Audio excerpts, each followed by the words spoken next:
And the word of Jehovah came to me, saying, Son of man, set your face toward the mountains of Israel, and prophesy against them, and say, You mountains of Israel, hear the words of Jehovah God.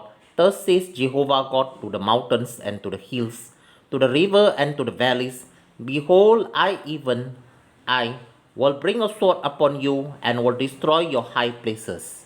And your altar shall be desolate, and your images shall be broken, and I will cast down your slain men before your idols. And I will lay the dead carcasses of the children of Israel before their idols. And I will scatter your bones round about your altar.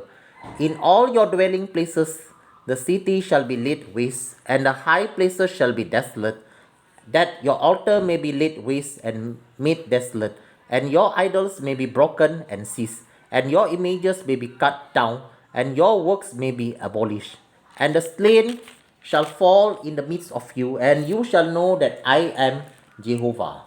Yet I will leave a remnant, that you may have some that shall escape the sword among the nations, when you shall be scattered through the countries. And they that escape of you shall remember me among the nations, where they shall be carried captive, because I am broken with their whorish heart, which has departed from me, and with their eyes, which go a whoring after their idols, and they shall loathe themselves for the evil which they have committed in all their abominations. And they shall know that I am Jehovah, and that I have not said in vain that I will do this evil to them. Thus says Jehovah God, Smite with your hand and stamp with your foot, and say, Alas for all the evil abominations of the house of Israel, for they shall fall by the sword, by the famine, and by the pestilence. He that is far off shall die of the pestilence, and he that is near shall fall by the sword, and he that remains and is busy shall die by the famine. Thus I will accomplish my fury upon them. Then shall you know that I am Jehovah, when their slain men shall be among the idols round about the altar, upon every high hill, in all the tops of the mountain, and under every green tree, and under every thick oak, the place where they did offer sweet savour to all their idols. So I will stretch out my hand upon them, and make the land desolate, yea, more desolate than the wilderness toward deep blood, in all their habitations, and they shall know that I am Jehovah.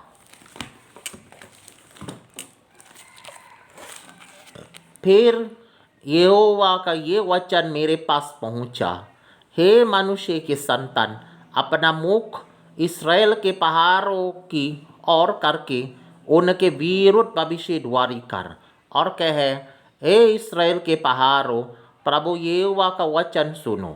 प्रभु यहोवा पहाड़ों और पहाड़ियों से और नालों और तराइयों से यूं कहता है, देखो, मैं तुम पर तलवार चलवाऊंगा, और तुम्हारी पूजा के ऊंचे स्थानों का नाश करूंगा।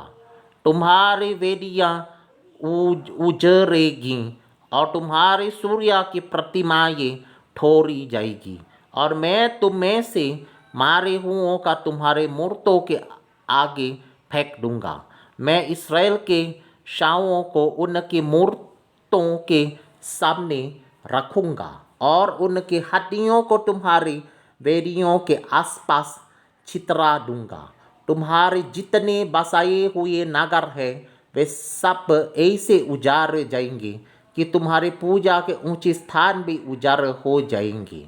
तुम्हारी वेदियाँ उजड़ेगी और डाई जाएगी, तुम्हारी मूर्ति जाती रहेगी, और तुम्हारी सूर्य की प्रतिमाएं काटी जाएगी, और तुम्हारी सारी कारीगरी मिटाई जाएगी। तुम्हारे बीच मारे हुए गिरेंगे, और तुम जान लोगे कि मैं यहोवा हूँ। तो भी मैं कितनों को बचा रखूंगा। इसलिए जब तुम देश देश में तितर बितर होगी, तब जाति जाति के बीच तुम्हारे कुछ लोग तलवार से बच जाएंगे। वे बचे हुए लोग उन जातियों के बीच जिनमें वे बंधुए होकर जाएंगे, मुझे स्मरण करेंगे, और ये भी कि हमारा व्यभिचारी हृदय यहोवा से कैसे हट गया है, और व्यभिचारिणी की सी हमारी आंखें मूर्तों पर कैसी लगी हैं, जिससे यहोवा का मन टूटा है। इस रीति से उन बुराइयों के कारण जो उन्होंने अपने सारे घिनौने काम करके की हैं, वे अपनी दृष्टि में घिनौने ठहरेंगी। तब मैं जान लेंगे कि मैं यहोवा हूँ, और उनके सारी हानि करने को मैंने जो ये कहा है उसे व्यर्थ नहीं कहा।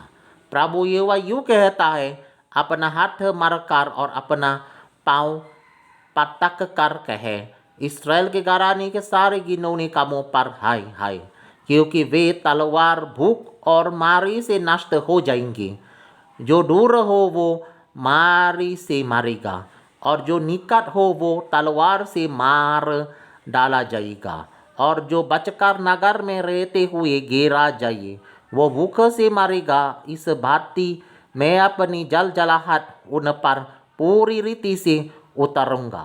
तब हर एक ऊंची पहाड़ी और पहाड़ों की हर एक चोटी पर और हर एक हरे पेड़ के नीचे और हर एक घने घने बंज वृक्ष की छाया में, जहाँ जहाँ वे अपनी सब मूर्तों को सुखदायक सुगंध द्रव्य चढ़ाते हैं, वहाँ उनके मारे हुए लोग अपने वेदियों के आसपास अपनी मूर्तों के बीच में पड़े रहेंगे। तब तुम लोग जान लोगे कि मैं यहोवा हूँ। मैं अपना हाथ उनके विरुद्ध बढ़ाकर उस देश को सारे गारोसामी जंगल से ले रिबला तक उजाड़ ही उजाड़ कर दूंगा। तब वे जान लेंगे कि मैं यहोवा हूँ। Alright, I have finished reading. Thank you.